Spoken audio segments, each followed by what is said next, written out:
This episode is made possible by the realistic online game War Thunder. Check out this game through the link in the description below, and going through our link not only helps you support this show, but it also gets you a free premium tank or aircraft and 3 days of premium time as a bonus. And let's get into it.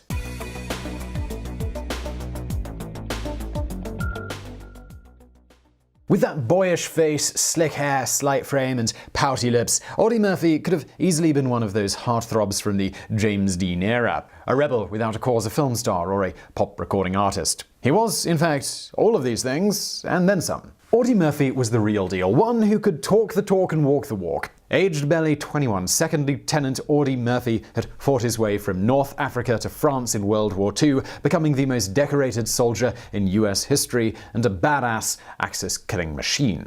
In today's Biographics video, we're going to take a look at the life of Audie Murphy and how he went to hell and back.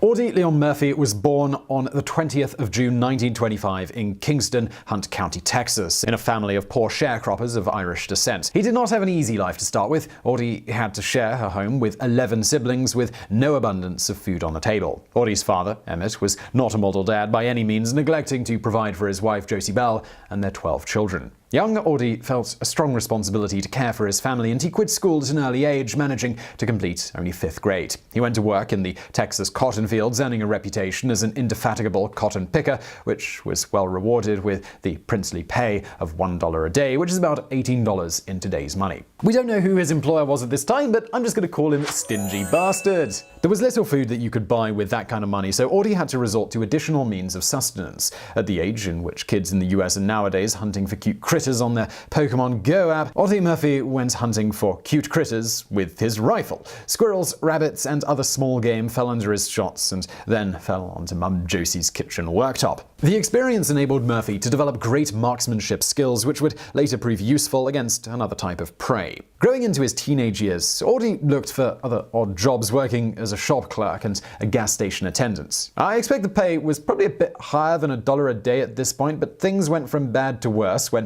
in 1940, Emmett Murphy upped sticks and deserted his family. Audie's mother, Josie Bell, died of pneumonia the following year. Suddenly, Audie felt the weight of his family's welfare on his narrow and frail shoulders.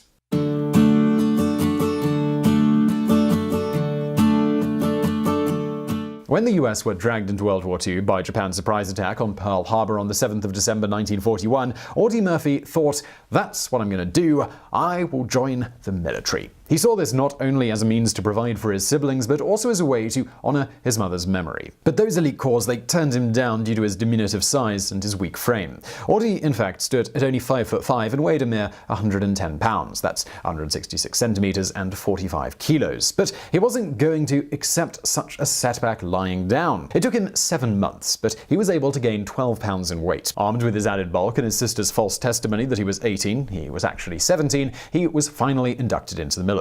Not into the Marines, his armed force of choice though, but rather just into the regular infantry. After basic training at Camp Walters, Texas, and advanced training at Fort Meade, Maryland, Audie was assigned to the famous 15th Infantry Regiment and shipped off to North Africa. The 15th landed in French Morocco in November of 1942 as part of Operation Torch. This consisted in attacking from the west the Axis forces in North Africa, while the British and Commonwealth forces were squeezing the Italo-Germans from the east. This was the first campaign in which American forces would engage the Axis on land. After initial setbacks at the Kasserine Pass, the Allied divisions slowly but surely encircled the Italo-German armies in Tunisia. They eventually surrendered on May 13th, 1943.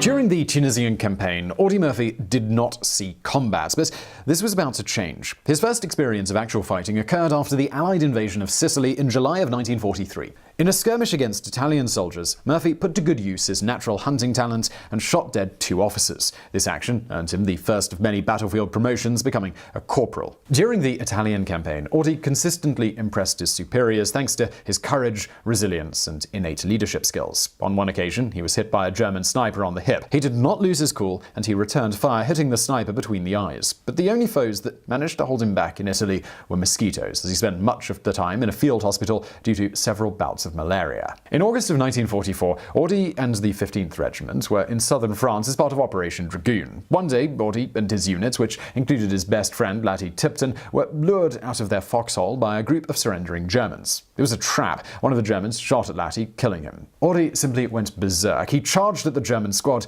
and wiped them all out single-handedly. He then grabbed their heavy machine gun and grenades and put them to good use, attacking several more German positions, killing all the enemy soldiers in the area. Murphy received his first important decoration, the Distinguished Service Cross, in recognition of these actions. This was a consistent trait of Murphy's. He would charge into battle in the most desperate circumstances, always emerging alive, albeit not unscathed, after inflicting tremendous damage to the enemy thanks to his nerves of steel and excellent marksmanship. As a reward, Murphy not only collected an impressive number of medals, but he also escalated in the ranks. By January 1945, aged barely 20, Audy had moved from private to corporal to sergeant to second lieutenant. It was on the 26th of that month that Second Lieutenant Audy Murphy performed the action that would make him a legend for the years to come. In the early afternoon of that day, Murphy was leading a platoon of some 40 US troops in a clearing near the French town of Holzwehr, close to the German border. The unit was charged with holding a roadway until reinforcements arrived, but the relief force did not materialize, and just after 2 p.m., the worst happened. 250 German troops, supported by 6 tanks and an artillery barrage, emerged from the woods and attacked. Murphy's first instinct was to get his men to safety, and so he instructed them to withdraw to dug-in defensive positions along a nearby tree line. As they ran for cover, he stayed behind and used his field telephone to call in an artillery strike. He managed to do so just in time before the Panzers opened fire against his position, destroying a machine gun nest and setting an American tank destroyer on fire. But if there's something US soldiers can rely upon, it's their artillery. In a few seconds, a barrage of shells exploded between Murphy and the Germans. The open field, which had been covered in immaculate snow a few minutes before, was now a hellish landscape of craters. Murphy took advantage of the cover offered by the barrage and retreated atop the burning tank destroyer. Over the radio, the artillery commander asked him how close the Germans were to his position. He replied, "Just hold the phone and I'll let you talk to one of the bastards." Squad after squad of Germans seemed intent on having a chat on the phone with the artillery gun, but Murphy had found out that the 50 caliber machine gun on top of the tank destroyer was still operational. He quickly opened fire, burst after burst, mowing down dozens of Nazi soldiers, all the while directing artillery fire over the radio. German gunners fought back with small arms and tank fire, with the shrapnel of one blast wounding Murphy in the leg. As usual, he kept on fighting. It was only when the ammo on the machine gun ran out that Murphy finally jumped from the flaming tank destroyer and went back to his men. He later wrote that his only thought while retreating was, "How come I'm not dead?" Murphy had now reached safety behind the defensive positions set up by his men. He had personally killed or wounded about 50 enemies and taken out dozens more indirectly via the artillery strike. But he wasn't done yet. Murphy refused to be evacuated from the battlefield and instead rallied his company into counterattacking the Germans, finally driving them back into the woods. Second Lieutenant Audy Murphy was awarded the Medal of Honor for his actions at Holzwehr. The official citation, which came with his medal, reads, "Murphy's indomitable courage and his refusal to give an inch of ground saved his company from possible encirclement and destruction and enabled it to hold the woods which had been the enemy's objective." Audy had now become something of a celebrity among the Allied troops, and his commanders would rather have him as a liaison officer rather than having him risk his life on the front line. The last weeks of the war were relatively peaceful for him, not that he needed to see more action. By VE Day, Audy Murphy had endured 3 wounds and a nasty case of malaria, had been promoted 3 times from private to officer, had personally killed, wounded, or captured 240 enemy soldiers, and had received a total of 33 decorations from the US, French, and Belgian militaries, making him the most decorated soldier of World War II. But he had also lost his best friend Latty, as well as countless other army buddies. As he reflected immediately after the war, "There is VE Day without, but no peace within." Now, if you want all the fun of battle without, the real death and horror, well, you should absolutely check out War Thunder. War Thunder is a realistic, free-to-play military vehicle combat game. War Thunder is available on PC, PS4, and Xbox One, and you don't need to have all of these consoles, you just need to have one, and there's also no need to purchase War Thunder. You can just download it and play straight away. In this game, there are over 1,200 historically accurate vehicles, all the way from 1920 to the 1990s. They're all carefully built and incredibly detailed, and all the physics is really already been sweated over, so it's really very, very good. Plus, the sound is also amazing. And look, you can just jump in for a quick arcade game, useful if you don't have much time, or you can play realistic for a more challenging tactical situation, or if you're hardcore, you can play simulator if you like being destroyed all the time.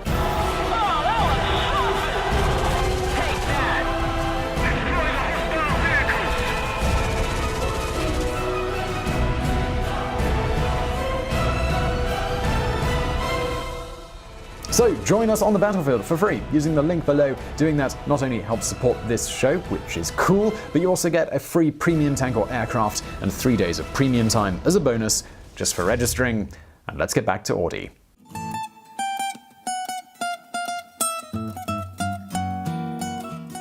Discharged from the army on September 21st, 1945 with the rank of first lieutenant, Audi had barely made it back home when Hollywood actor and producer James Cagney noticed his photo on the cover of a magazine. Cagney was a real Hollywood legend who had become an A-lister in the 1930s thanks to his roles in gangster movies. Cagney had an eye for recognizing talent and immediately noticed in Audi's boyish face a certain star quality. This was a turning point in Audie Murphy's life. And was Cagney right? Well, not really, at least at the beginning. His company, Cagney Productions, paid for acting, dancing, and elocution lessons, but in the following years, Murphy struggled to make his big break, managing to score only 2 minor roles, in Beyond Glory and Texas, Brooklyn, and Heaven, both in 1948. If there is something we should have learned about Murphy by now, though, is that he's not easily discouraged. The following year, 1949, was a momentous one for him. After much auditioning, he finally got his first lead role as a juvenile delinquent in Bad Boy. Fun fact here, the film's director, Kurt Newman, was more famous for directing the Tarzan series with Johnny Weissmuller and was a German from Nuremberg. This was probably a bit awkward. In addition to filming with Newman, Audi found time to publish his war memoir, To Hell and Back. Written in a direct style in the present tense, Murphy's book does not hold back from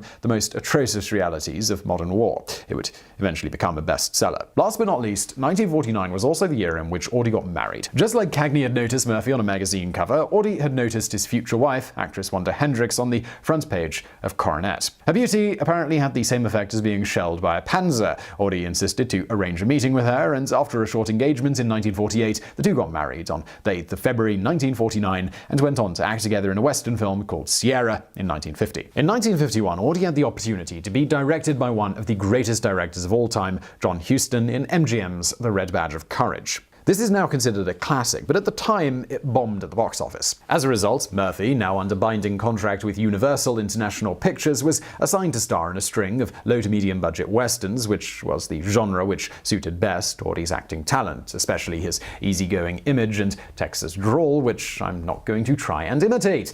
He acted in a total of 44 films, being the main star in 39 of them. Despite most of these films having been forgotten by now, it gave Murphy the opportunity to work with Hollywood royalty, such as actor Jimmy Stewart or the director Don Siegel of Dirty Harry fame.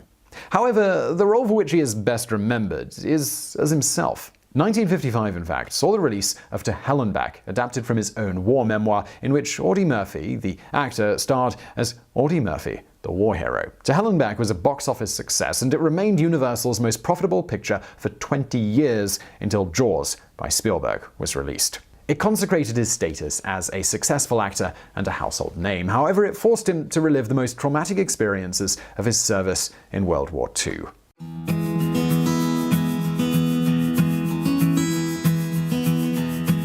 Now I have to apologize if I've made you think that Audie's life was all fine and dandy after returning from Germany. It wasn't. Lieutenant Murphy had brought back with him the demons of what has been called shell shock, later combat fatigue, and nowadays post-traumatic stress disorder, or PTSD. And Murphy displayed all the typical symptoms of this condition, including nightmares, extreme anxiety, irritability, and insomnia. This is how Audie described the agony and misery that he felt. It is as though a fire has roared through this human house, leaving only the charred hulk of something that was once green. He woke up screaming at night and slept with a loaded caliber .45 pistol nearby. He had a violent temper, so much so that in a bar fight he inflicted such injuries on his opponent that he was almost convicted of attempted murder. Don Siegel, who directed him in The Gun Runners in 1958, reported that Audie often carried a gun on set, with many of the cast and crew being afraid of him. His marriage with Wanda Hendrick suffered greatly from his disorder.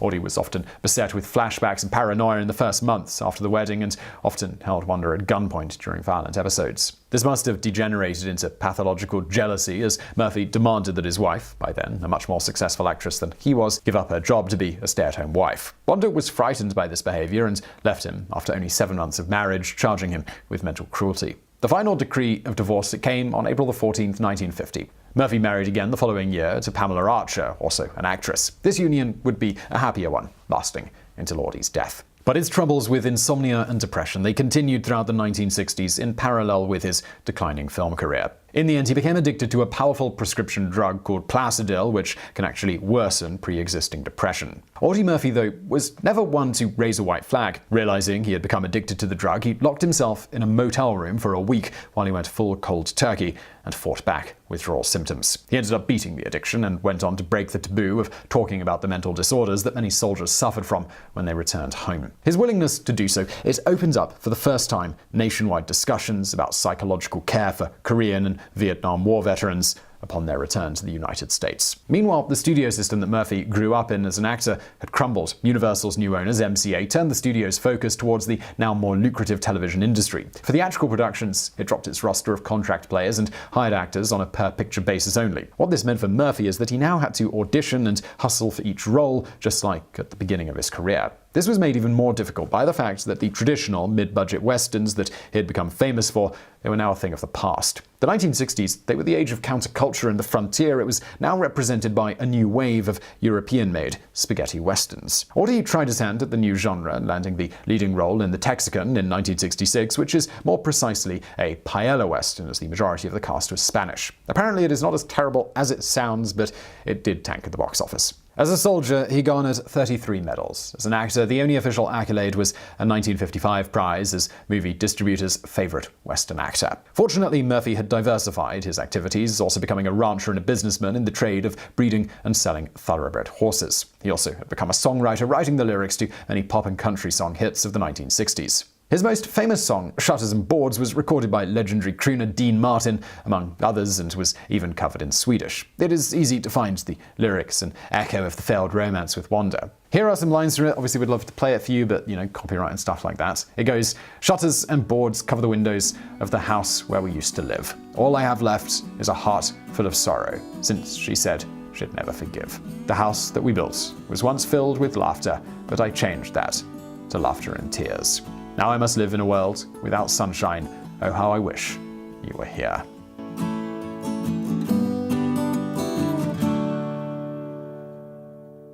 On May 28, 1971, Murphy was flying on a private plane on his way to a business meeting. According to many accounts, by this point he had largely lost his fortune to gambling and bad investments. Perhaps this meeting was set to get him back on track, but we'll never know. The plane ran into thick fog over Craig County, Virginia, near Roanoke, and it crashed into the side of a mountain. Audie and all 5 passengers and crew were killed. He was buried with full military honors at Arlington on June 7th. According to cemetery records, the only gravesite visited by more people than that of Murphy is that of President John F. Kennedy. So, I really hope you found that video interesting. If you did, please do give us a thumbs up below. And don't forget to subscribe. We've got brand new videos just like this 4 times per week. So subscribe, hit that notification bell. Why not? And as always, I'll see you next time.